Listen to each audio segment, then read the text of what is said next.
This is the Garage Studio. It's a garage that I've got as a workshop and a studio. And it's very practical. It's also some Japanese style architecture to it. There we are, how about that? That's the area that I work in. A lot of dirty work gets done there. I say dirty. A lot of spray painting and splashing and other things go on there. We've got a miserable rainy, I think what today is, well, it's Wednesday. It's a rainy, miserable Wednesday. And back there you can see the Garage Studio. It's very practical. It works out wonderfully for me because I can't canvas and other things and bits and pieces up there. I do welding in there. I also do, what else? Carpentry. I'm quite handy at making things with wood, and I'm reasonably good at sticking a strong weld on steel. Let's say I've got some wonderful natural skills that I've learned by trial and error. And sometimes I find the best way of learning is, I'm stepping backwards, the best way of learning is that you might be able to watch somebody else in their trade, and it's beneficial because you can see the way they work and perform their task with the skills that they've found over the years that have benefited them quite well. I'm going to try and stand out of the rain as I'm walking backwards. I'll just step in a puddle. The idea is it's good to have the experience from a tradesman or a professional out of the rain now, and feels much better. The skills that they learn over the years are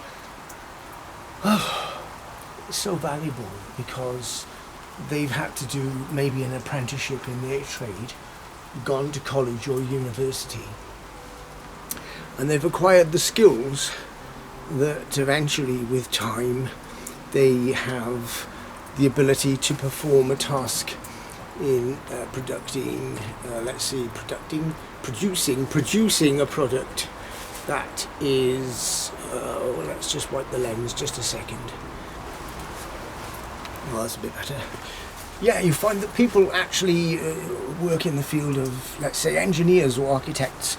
I really like architecture. I find it very interesting, and I've got a good friend Paul who's an architect, and he's helped me out with a few things in the area of structural supports in building and what have you. And I've done a bit of building and stuff like that. And the idea is, if you're kind of a multi-skilled person, it's best to get advice and help from professional people because they show you the correct way of doing things.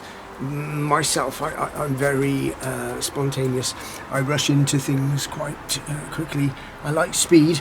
I like painting fast. I like driving fast. I eat fast. I do smoke a cigar slowly. And the idea is I live quickly because time it's an illusion generally, but time itself is, the sand dial is turned, and how many grains have we got left? How many grains of sand are in the dial? The idea is none of us know. Once it's turned up, you can see that the deterioration of things, especially a person, is apparent, and you have to, I feel, in the later years go a lot faster than you might have wanted to, because you're aware that time is quite precious and it's running out. In the grand scale of things, you are aging and the clock is ticking, so it's good to get as many of the things that you personally desire under your belt. I feel that's my opinion.